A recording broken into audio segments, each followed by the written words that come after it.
Surah Al-Fatiha.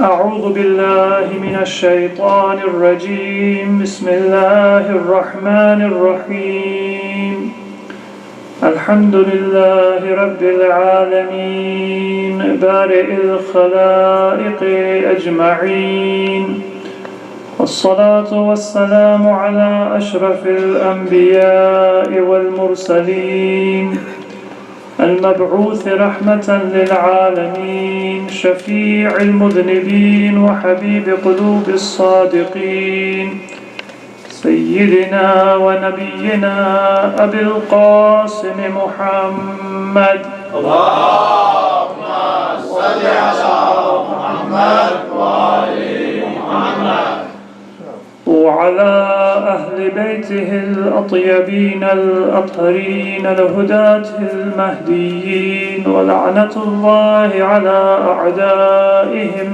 إلى قيام يوم الدين رب اشرح لي صدري ويسر لي أمري واحلل عقدة من لساني يفقه قولي أما بعد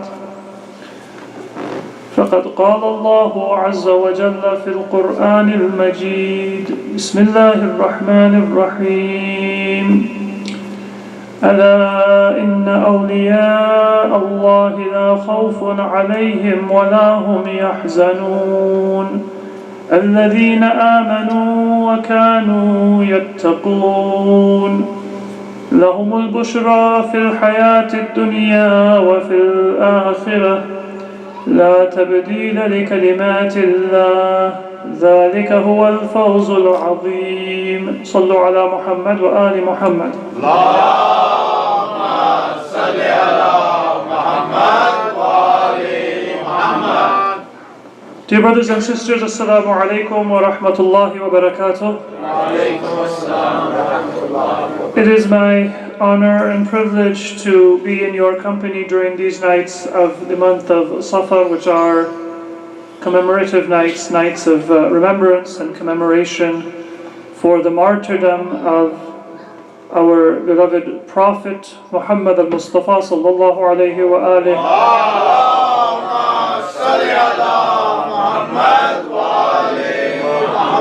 And two of our Imams, Imam Hassan Mujtaba and Ali al-Rida alayhim as-salatu was-salam.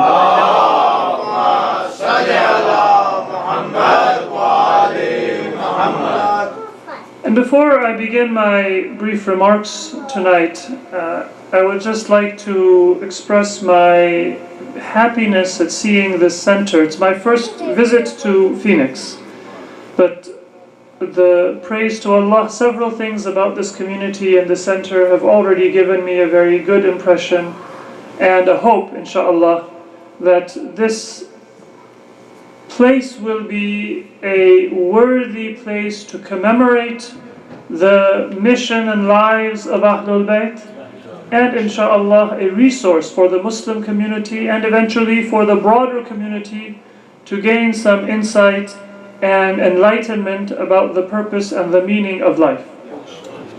The first thing that I noticed is that when I came for Salat, there was a large number of you who were already here waiting for Salat. If the announced time was 7, then at 6:55 we had a good number of people already present and waiting for the program to begin.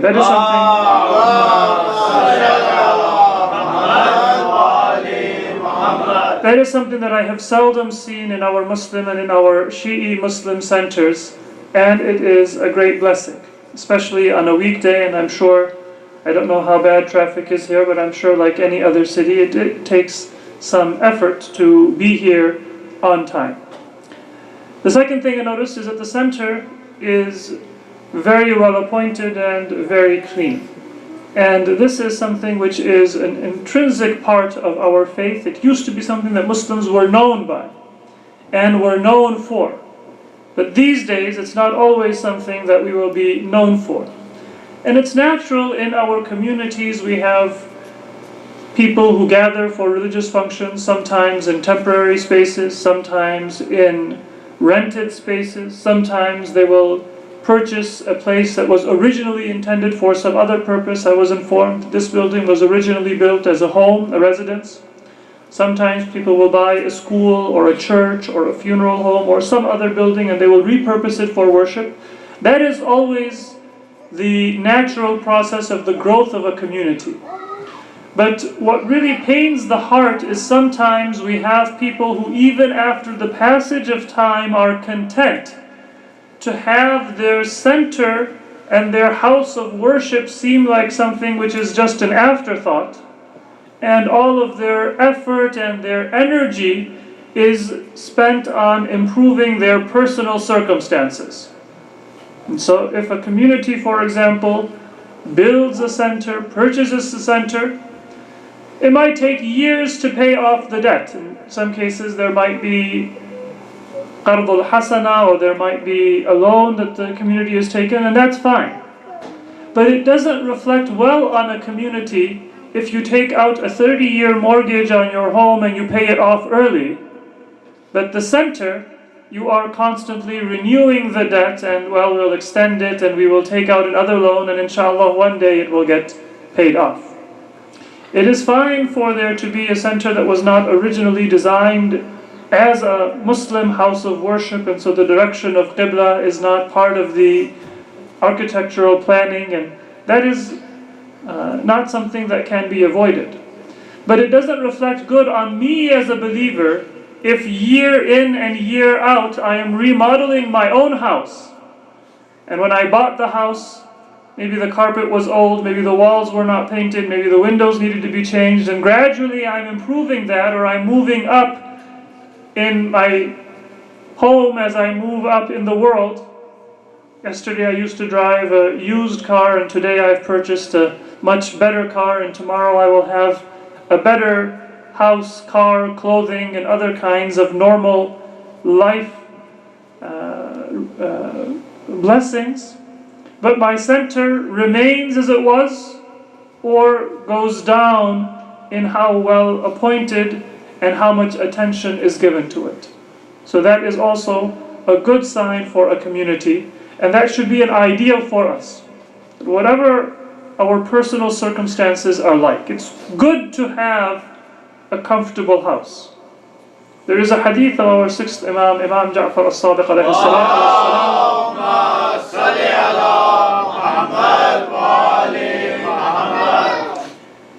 that it is min sa'adatil mar'i sa'atu darih. It is a good fortune for a person to have a spacious house. If you have a spacious house, then you are able to live with greater comfort, greater ease.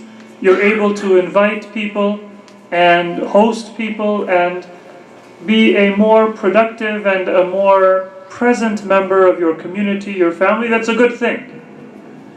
But it is not something that is good for us to be concerned about improving our personal circumstances, and we don't care about our communal circumstances. Our own home is well taken care of, but our communal home, which is also our house, is not taken care of. In Nahj al-Balagha, in khutbah number 209, and according to, if you're familiar with Nahj al-Balagha, we talk about it, and I hope that many of us have an opportunity occasionally to thumb through it. In Nahj al-Balagha there are sermons, letters, and short sayings. Some of the numbering is not always the same in different editions, because Nahj al-Balagha is a compilation of the sayings of Amir al-Mu'mineen Ali ibn Abi Talib alayhi salatu wasalam.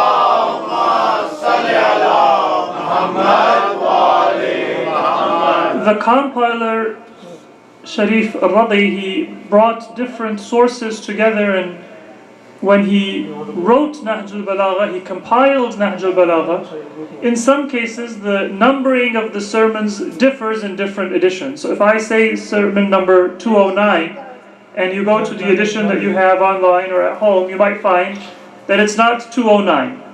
Always look one or two sermons before, or 1 or 2 sermons after, and it might be within that range. It's never going to be more than 1 or 2 sermons before or after. The reason for that difference is just because of the numbering scheme. That does a particular edition count that sermon as being part of the previous one or a separate sermon. So in most editions it is sermon number 209. And in some editions it might be 207, or the numbering might differ a little bit. Amir al-Mu'mineen, he went to one of his companions' houses in Al-Basra. Now, Basra is a little bit of a distance from Al-Kufa, which was the capital of the Imam during his caliphate. The battle of Jamal took place in Basra. If you're familiar with early Islamic history, Kufa was a city that had called Imam Ali to itself. Not literally, but there were many people who were loyal to Imam Ali, and when they came to Medina to object to the unjust policies of the government of their time, then they became loyal to Imam Ali and they pledged their allegiance with sincerity to Amir al-Mu'mineen. Malik al-Ashtar was just one of those people from Kufa. But the Imam had loyal followers in Kufa. Basra was kind of the opposite sort of a city. To a large extent, the people of Basra, they supported the opponents of Imam Ali. That's why the Battle of Jamal was fought. And it was the conflict in Basra that was the reason why the Battle of Jamal was fought in the vicinity of Al-Basra. Imam Ali had followers in the city, but also his opponents, Talha and Zubair and Aisha, they had their supporters in the city. And even afterwards, one of the places that had some followers of Imam Ali, and Shia for our other Imams, but also many opponents of our Imams, and even Khawarij, was the city of Al-Basra. So after the Battle of Jamal, Imam Ali goes to the house of one of his Shia. Now imagine that you are that Shia.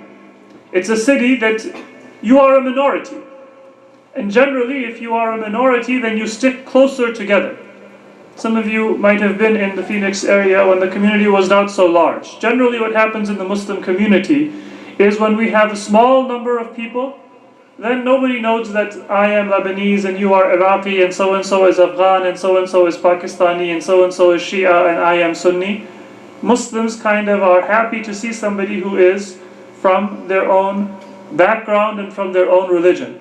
In many cities you had masajid where Muslims would come together from different schools of thought and different ethnic backgrounds, and they were very happy to have that opportunity. But what happens when now it's not just one Iraqi and one Lebanese and one Afghan and one Indian and one Pakistani and one Iranian and maybe other groups that have also come together from different ethnicities, but you have enough people from one community to purchase or to rent their own center. Natural result is that all of a sudden then, well, they're Shia and we're Sunni, we pray differently. They are from one language group, we're from a different language group, we practice things a little bit differently. And the natural tendency is that people begin to become a little bit separate or isolated. And it's not a good thing. In fact, in our Islamic teaching, we have a recommendation to move outside of just our comfort zone in order to expose ourselves to the beauty of practicing our worship in the company of other believers. So I'm not speaking about the fiqh of Ahl Sunnah, but in our Shi'i fiqh, there is a reason why we cannot have 2 Jum'ah prayers within a farsakh of each other. The reason for that minimum distance is because Allah does not want every neighborhood masjid to become a masjid for Jum'ah. This is the traditional setup of a neighborhood in the Muslim world. Our first major Islamic cities were Kufa and Basra, and they were set up in this way, and then Islamic cities were set up in this way even until modern times, where a particular extended family or a particular tribe, they would kind of settle in a single neighborhood. And so you would say this is the Mahalla of Bani Hashim. You may have heard of Mahallat Bani Hashim in Al-Madinah. That was a neighborhood that was settled by Banu Hashim. Similarly, in Al-Kufa, you had a mahalla of different tribes, Bani Asad, Bani Kinda, Madhij, and the different tribes, they had their own area. Allah doesn't want Jum'ah prayer to be done in every home or every tribe or every neighborhood masjid. So we move outside of just our comfort zone and we worship with our fellow believers. But Allah didn't put a big burden on us and say that you have to only have one Jummah in the entire city. And then before modern transportation, you have to spend 2 days to get to it and 2 days to come back. The minimum distance was set to facilitate that. And then the similar law we have for i'tikaf. Now, sometimes you might have heard of i'tikaf, where Muslims, they dedicate themselves to worship for at least 3 days and maybe longer than 3 days in the month of Ramadan or outside of the month of Ramadan. It's practiced in the Shi'i community, it's practiced in the Sunni community. Some people think it's a Sunni practice, it's not accurate. It was practiced by the Prophet, it was practiced by Amir al-Mu'mineen. In fact, it was during those nights of the month of Ramadan when people were practicing i'tikaf that Imam Ali was martyred. And that story is well known. I'tikaf, according to our Shi'i fiqh, cannot be done in just any masjid. But it has to be done in a masjid where there is a congregation that comes. A masjid jami', a general congregational masjid, meaning outside of just your own neighborhood, outside of just your own home. So Islam doesn't want us to become marginalized into a small area. It wants us to be able to appreciate the value of the diversity of our community. Is there frustration? Somebody brings food into the masjid and the food is not spicy enough, it's too bland for me, or it's too spicy for me. Somebody has a particular type of poetry that they recite, somebody has a particular type of observance that they have. That is part of the beauty and the diversity of Islam, for us to experience and to learn and to benefit from those differences, and not to say that I'm not used to it, I'm not comfortable with it. We generally appreciate that when we are in a minority, but then as we become more numerous, sometimes we forget the value of appreciating all of the members of our community. And I hope that that is something that we can remember. As the community grows, don't think that now it's not so important to hold on to each individual and to each constituency and each member of our community.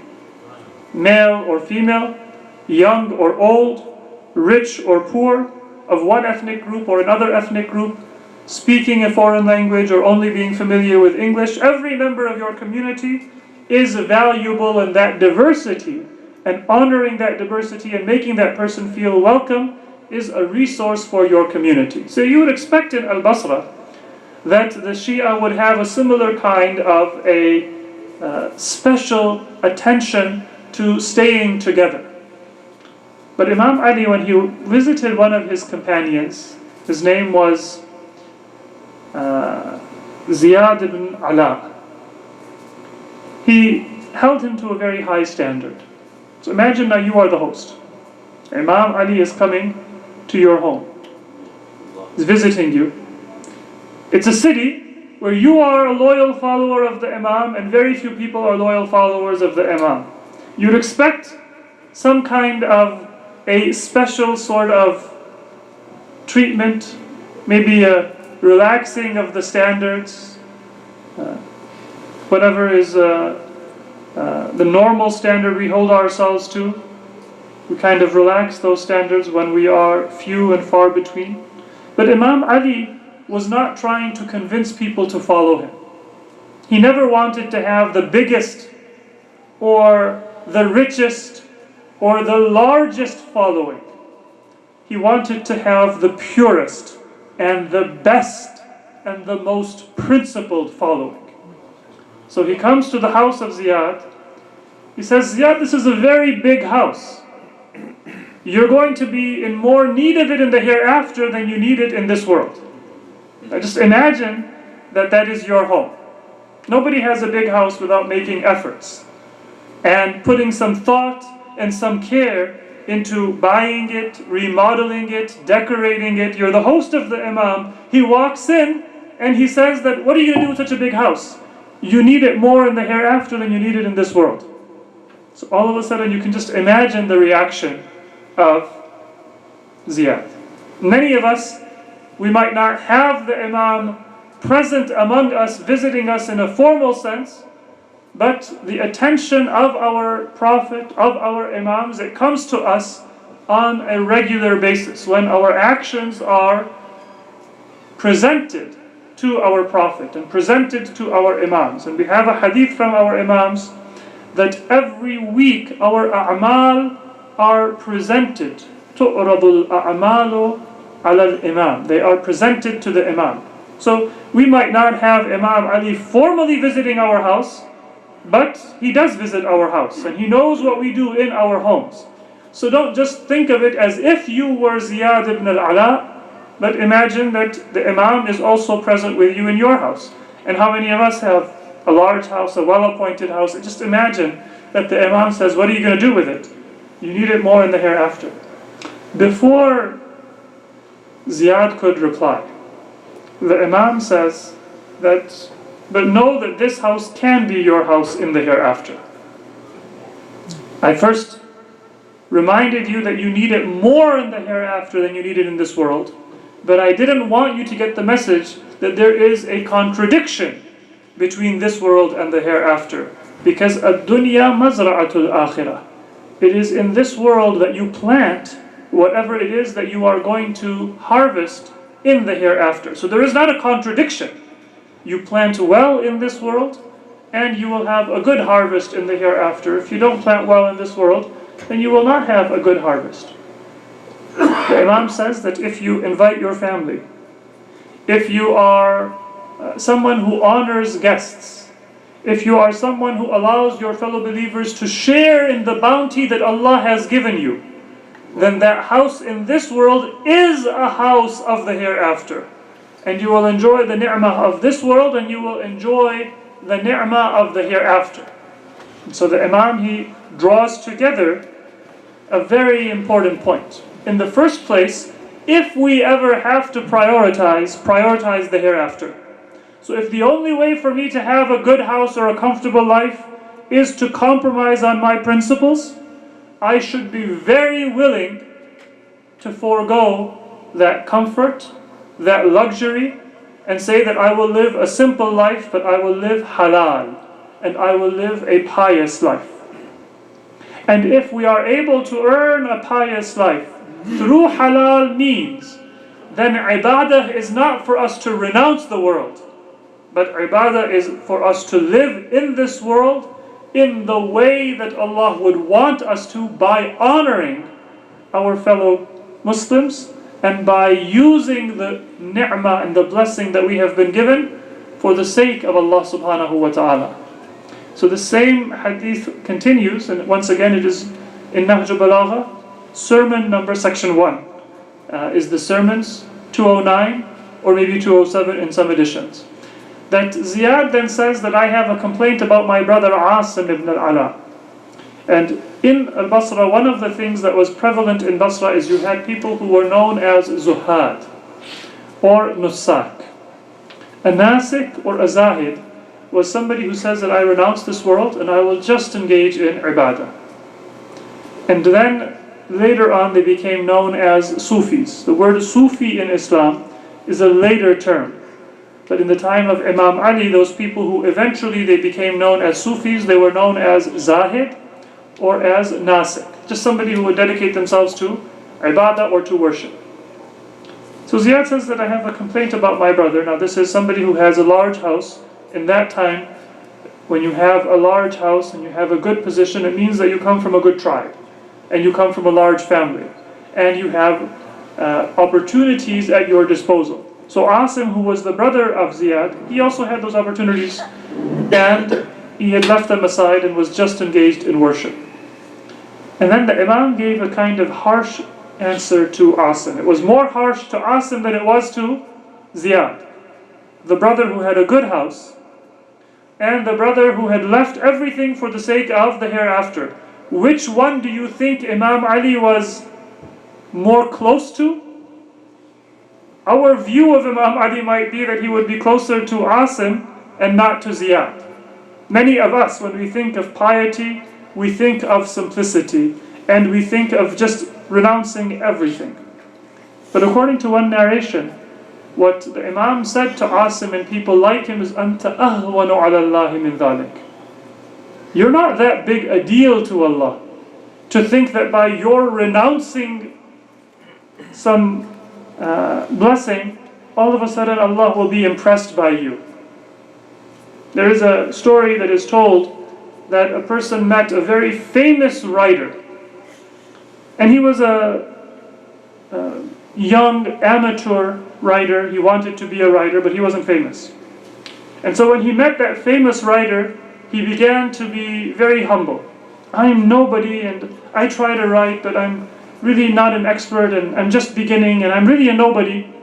And after a few minutes, the famous writer said to that person that, don't be so humble. You're not that big in the first place. Too much humility, if it's expressed in that way, is sometimes a sign that I think I need to be humble. In my heart, I think I am somebody famous, I am somebody impressive. And then to compensate for it, I say that I am nobody. Don't be so humble. Humility looks good from somebody who has done something great and then they show humility.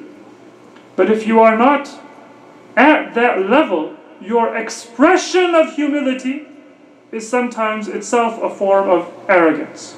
In modern English now there is a new word that they have made up. Some of you may have heard it. They call it a humble brag. I don't know if you've heard of that word, humble brag, but it expresses a similar kind of idea. By being humble, you actually want to brag. Yesterday I was visiting the governor, and it was really just a very quick meeting. I didn't get a chance to talk to them in detail. You're not trying to be humble, you're trying to say that I met the governor, or I met somebody famous. So the Imam gives that message that you want to just abandon this world? Who are you trying to impress? You're trying to impress Allah subhanahu wa ta'ala? He is the one who created this world. Let me give you the example that let's say that you are in a desert. Phoenix, I think, has a desert climate, right? So if you're stranded somewhere in the desert and you conserve water, then it might make sense, because there is a scarcity of water in the desert.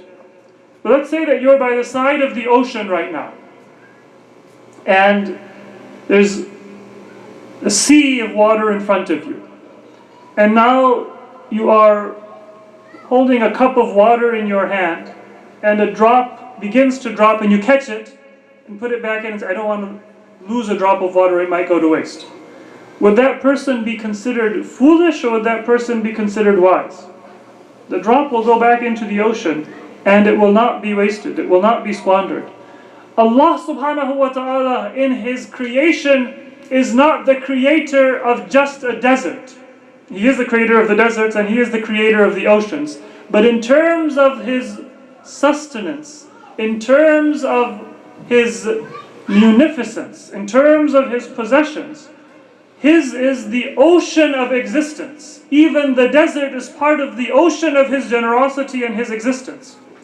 And so when I say that I'm going to save every drop, and I am going to be very cautious, and I am going to turn my back away from the dunya, then in effect, I am treating the ocean and the beauty of God's creation as if it is a desert. Is that honoring Allah? Or is that dishonoring Allah? That is in fact the worst kind of disrespect to the wisdom and the beauty of God's creation, to deny the use of what God has created, as the Quran says that we should not do that. So the Imam says that you are far more insignificant than for you to impress Allah by turning back on His bounties. Yes, if something is presented to you by haram means, turn your back on it, because Allah didn't intend you to use something by haram means. If there is a better use for it, somebody is more deserving and somebody is more worthy of it, then prefer that person to yourself. And don't think only of your own comfort and your own luxury. That is worthy. But to think that just for me to use something that is pleasant is a sign of impiety, is a sign of worldliness. That is a rejection of the generosity and the gift and the wisdom of Allah subhanahu wa ta'ala. So in a sense, Imam Ali, although he was the head of those who are zahid and renounce the world, he was the head of those who are nasik and worship, he showed a greater sympathy to Ziyad than to Asim. And we have the famous hadith that says that if somebody does not work in this world at all, then those who support that person, they are better than that person who spends their entire time in salat and in recitation of Quran and in ibadah. Because they are doing ibadah by fulfilling all of their obligations and not just one of their obligations. Sallu ala Muhammad wa ali Muhammad. Allahumma salli ala Muhammad wa ali Muhammad. So the point of this hadith and that value that Imam Ali presented to his companions is not to say that this dunya is a sign of success, but to say that while we prioritize the hereafter, that does not mean we ignore the value and the importance of this world. We don't see them as being in conflict, but we see them in being a shared part of our journey through existence. And that is why I recited the verses of Surah Yunus 62, 63 and 64 at the beginning of my speech, and inshallah over the next nights we will talk a little bit about the messages that we learn from these verses of Quran. ألا إن أولياء الله لا خوف عليهم ولا هم يحزنون. The friends of Allah, they have no fear and they have no grief. لهم البشرى في الحياة الدنيا وفي الآخرة. They have good tidings in this life and they have good tidings in the hereafter. It's not just for the hereafter. Islam is not just a religion for the next life. It is a religion for this life and a religion for the hereafter. لا تبديل لكلمات الله ذلك هو الفوز العظيم. There is no change for the words of Allah. There is no change for the words of Allah, meaning that this is the sunnah of Allah. And when something is a sunnah of Allah, then it is eternal. We shouldn't think that these principles that we have been given for our life by Islam, they would have given us a good life way back when life was simpler, before technology.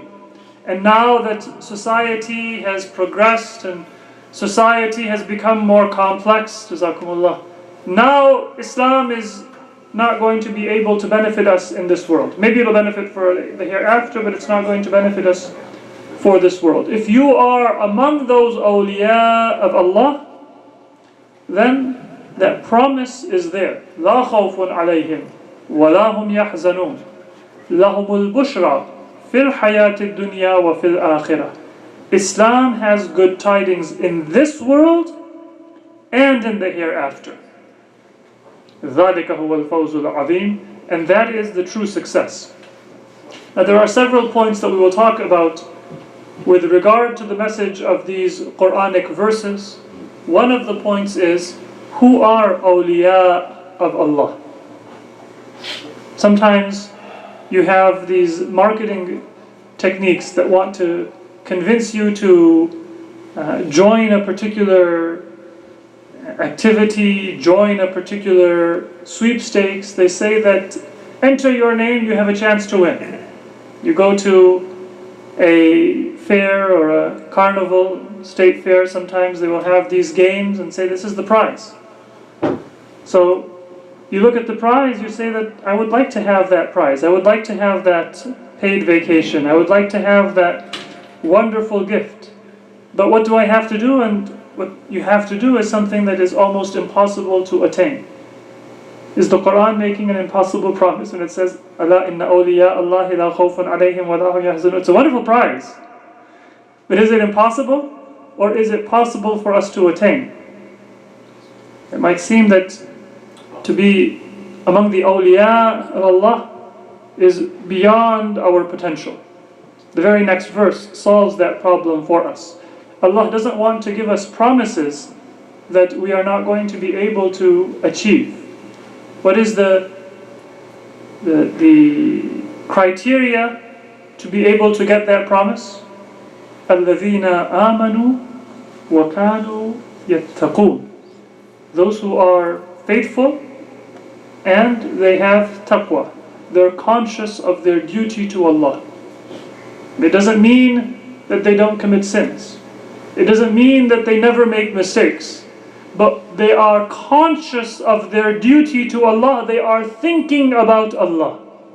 They're not negligent. And when they make a mistake, they repent. That is the requirement of taqwa. It's not to be sinless. It means that we are thinking about and trying to be careful of our duty to Allah. When we make a mistake, we are regretful. When we commit a sin, we repent and we make amends. And we don't justify it and we don't become arrogant. It's not a difficult promise for us to be able to attain. And then we will talk about what it means to have that bushra in this world and in the hereafter. What does it mean for us to live our life as a believer? What are the challenges that are intrinsic to Iman and to faith? And how is it possible for us to overcome those challenges and those difficulties? But today I want to conclude with just one question and a very simple response to that question. It's a question that many people have about the value of Iman. And the question is this: where do we find the difference in the life of a believer and a non-believer? Many people, they will say that if you look at believers and non-believers, their lives are not that different. And sometimes there's also a study that's published. You look at, and I won't mention the details, but the internet viewing habits of religious and non-religious people. Or in some cases they say there is a Bible Belt in the United States. I don't know if Arizona, is it part of the Bible Belt or is it outside of the Bible Belt? It's generally the southern states, correct? So if you look at the internet viewing habits of people who live in the Bible Belt, that's considered to be the religious part of the United States.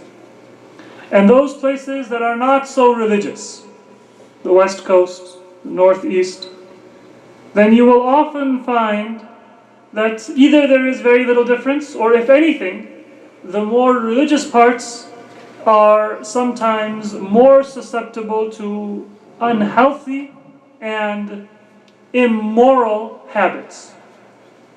And now before some Muslim says, well, the Bible Belt is not Muslim. It's the Bible Belt, not the Quran Belt. If it were the Quran Belt, then they would be safe. Look at the internet viewing habits of the Quran Belt.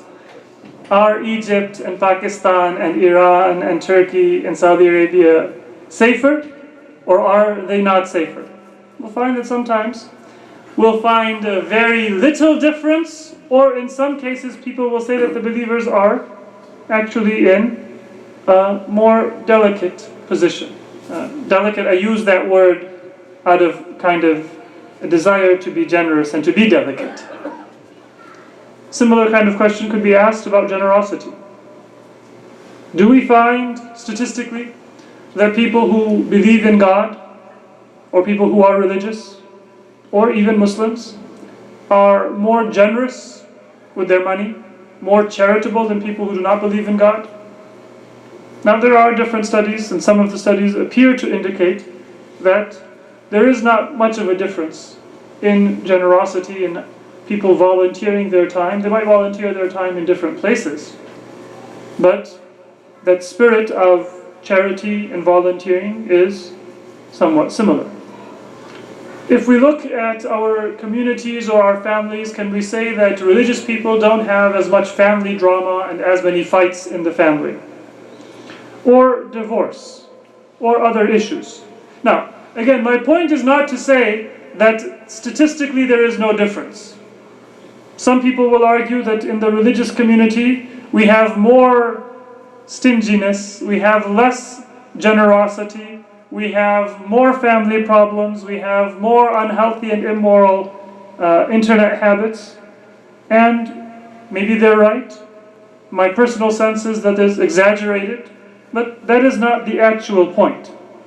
What is the point is that you will not find that just believing in God, or even believing in Islam, or even being religious is automatic protection from all of those different kinds of dangers. That I think we can all agree on. Even if we debate on a particular example or a particular study that might come out, an article in a newspaper, being Muslim, being a believer in God, doesn't mean that you're not going to get the flu. It doesn't mean that you're not going to be tempted by shaitan.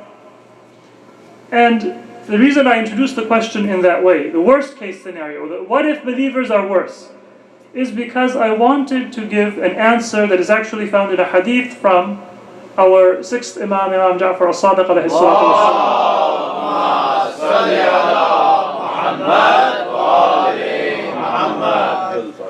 The hadith has 3 parts. I'll translate 2 parts. One part I will not translate because I want to encourage you to learn Arabic, and that not translating part of the hadith will be the encouragement for those who might not know Arabic to learn the language. The Imam was asked by one of his companions, this is a Shia, follower of the Imam, that مَا بَالُ الْمُؤْمِنِ أَحَدُّ شَيْءٍ. What is about the believers that sometimes they're kind of harsh? I don't know if you've ever experienced this, but people who are religious, sometimes they're kind of strict. Now, a person who is not religious, friendly, very kind, they're good listeners. In fact, sometimes our youth, they get caught up because they don't appreciate where that strictness is coming from. I don't want to advocate being strict. To be too strict is not the character of the Prophet. It was not the character of our Imams. This was the character of actually the enemies of Ahlul Bayt. فَضٌّ غَلِيظُ الْقَلْبِ was the attribute of some of the companions of the Prophet. But the Prophet was,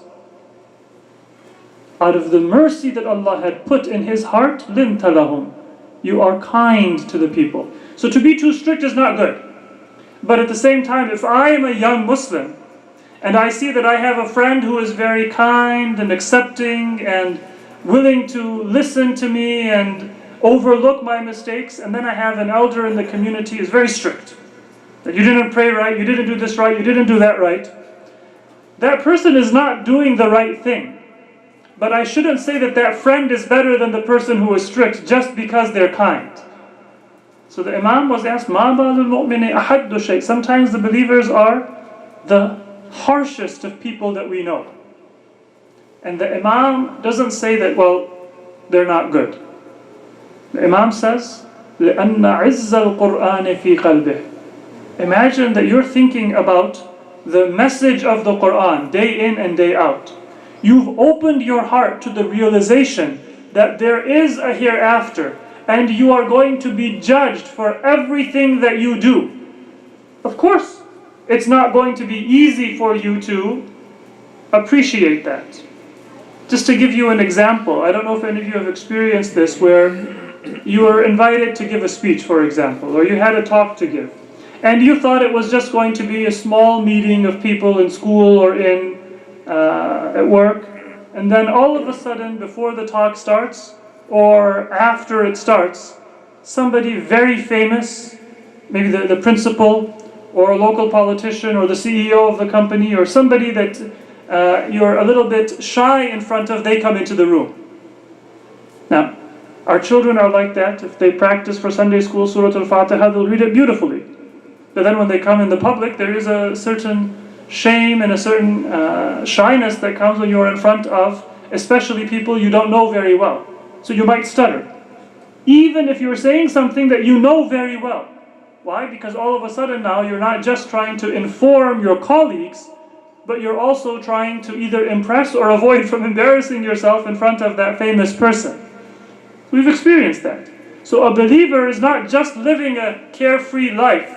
It's easy for somebody to say that I can be very happy-go-lucky and I can be very carefree if their greatest concern is, what am I going to do tonight? And how am I going to enjoy the weekend? But if you're thinking about eternity, if you're thinking about your soul, if you're worried about your responsibility to your children and raising them right so that they can continue to benefit from the teachings of Islam, that they can live their life as a believer, should you be kind? Yes. But is it understandable if it's not always easy?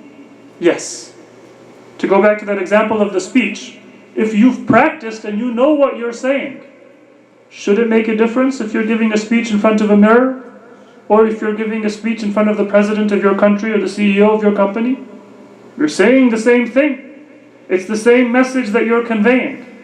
But why is it that when I'm speaking in front of the mirror, or if I'm speaking in front of this camera, I'm very comfortable?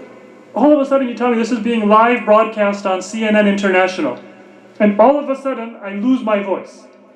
Because all of a sudden now I'm thinking about the one, actually CNN doesn't have a large audience, but for example, the potential hundreds of thousands of people who might be seeing my face.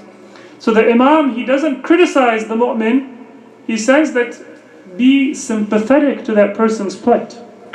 He's thinking about the message of the Quran. She's thinking about the message of the Quran.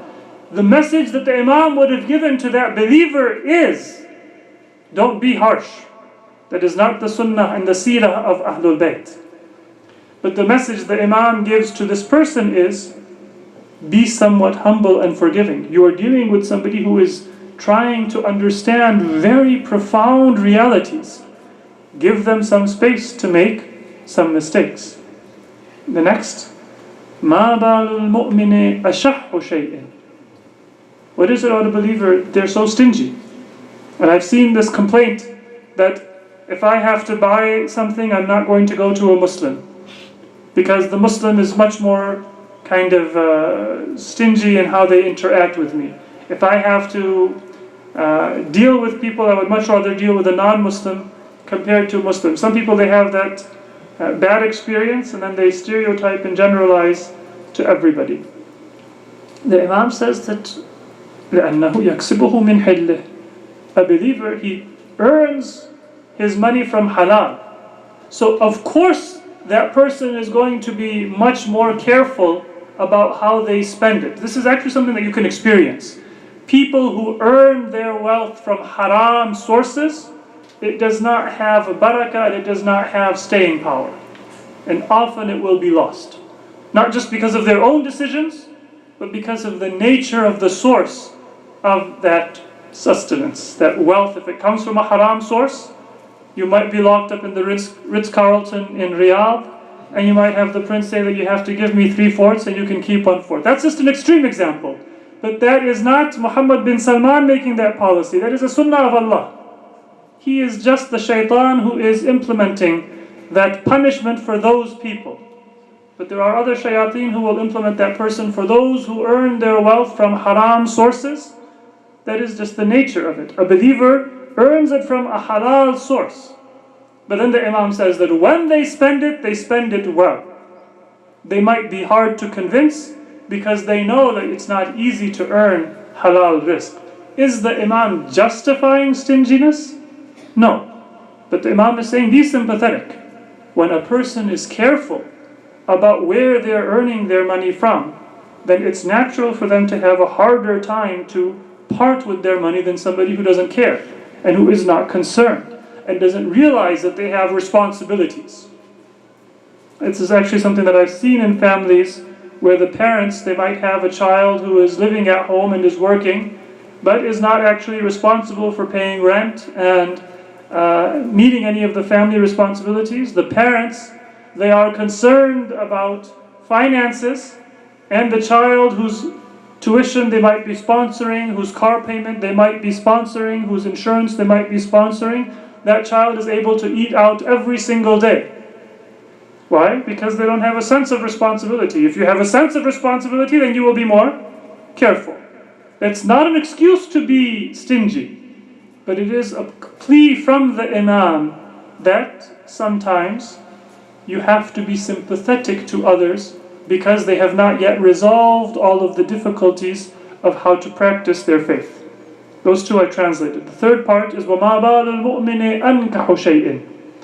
What about the believer that they are much more involved in trying to meet their needs through halal sources.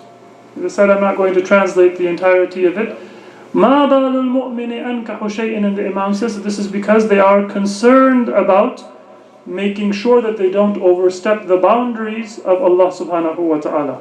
So what this hadith gives us is a reminder that the nature of faith is not to look at superficial activities only and say that if you are a believer, then the superficial decisions you make in life, they need to be better. Faith will show itself on the superficial level, but it might take time. And it might not be a straight path. There are ups and there are downs. And so we should be patient, and we should be forgiving of our fellow believers and ourselves as we go through that journey. Inshallah, we will continue that discussion in the coming nights. But it was the lack of understanding of this reality, the depth of Islam, that gave a great deal of difficulty for our Imams. Perhaps no Imam had so much difficulty as our second Imam, Imam Hassan al-Mujtaba alayhi salatu wassalam.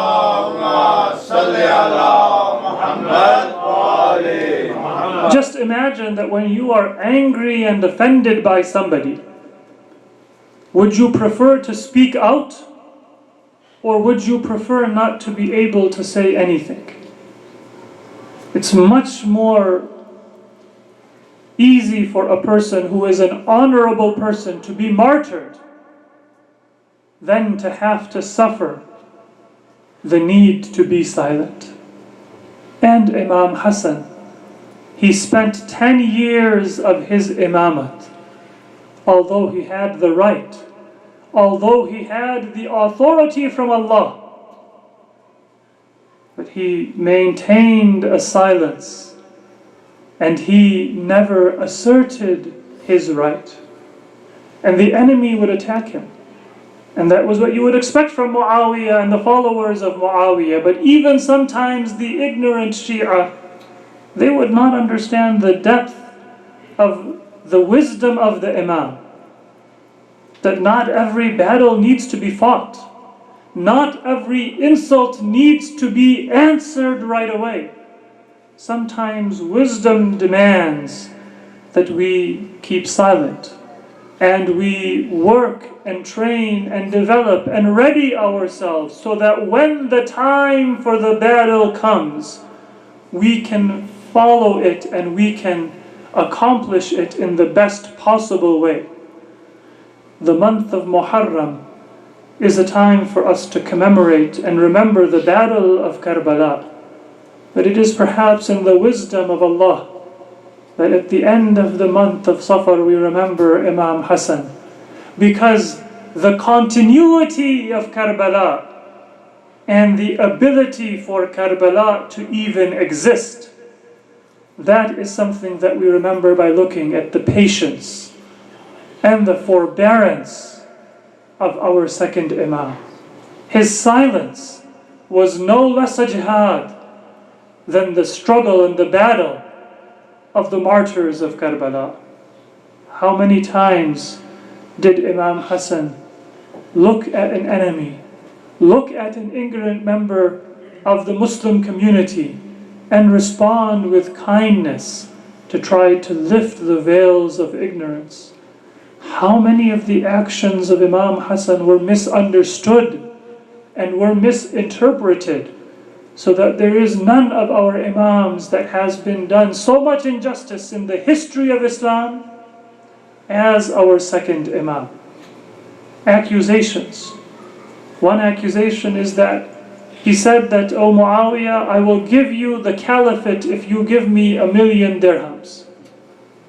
What bigger insult for the grandson of the Prophet of Allah, the Imam of the Muslims, than to accuse him of giving up the caliphate just for wealth. The Imam did ask for that wealth. Why? Because he knew that there were many veterans of the Battle of Jamal and the Battle of Siffin and the Battle of Nahrawan. And if he gives up the caliphate, then he would not be able to support those orphans and those widows. And so the Imam said that I will make my peace to save the lives of innocent Muslims.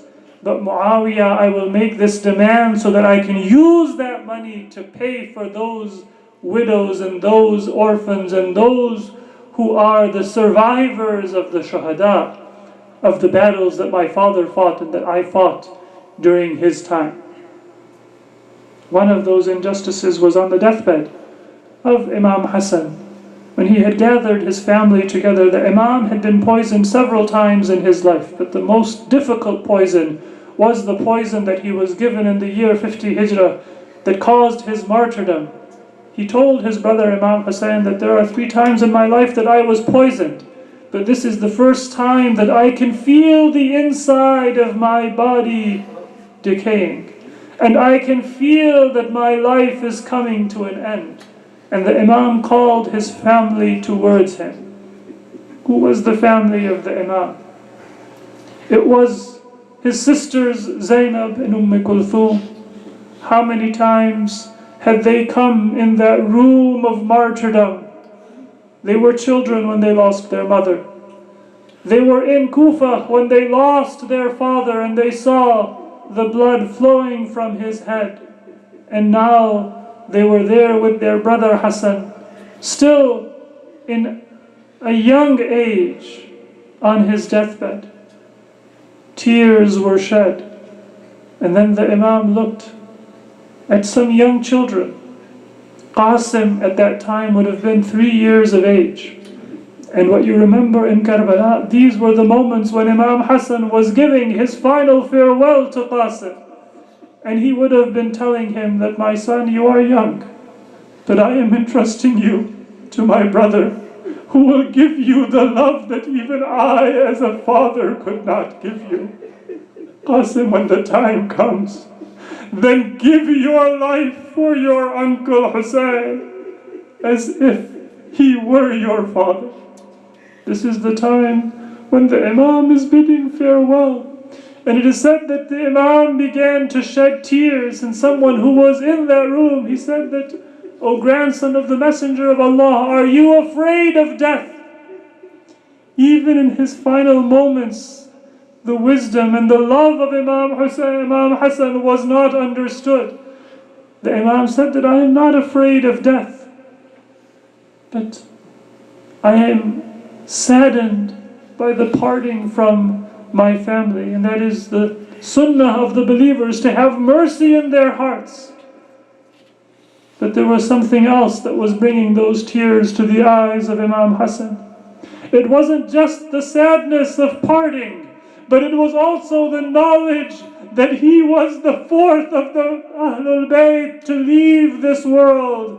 And after his death, Imam Hussein would be alone. And so after the Imam had given his final bequest to all the members of the family, he turned towards his brother and he said, "Ya Aba Abdullah, la yawmaka yawmika ya Aba Abdullah, yastalifu ilayka 30 alfan yadda'una annahum min ummati jaddik." "Oh my brother Aba Abdullah, there is no day like your day. If I am on my deathbed, then I am suffering, but I am surrounded by my loved ones. If I need water, then there are those who will bring me water. There are those who who are giving me comfort. I am with you and I am with my children, and you will give me an honorable burial.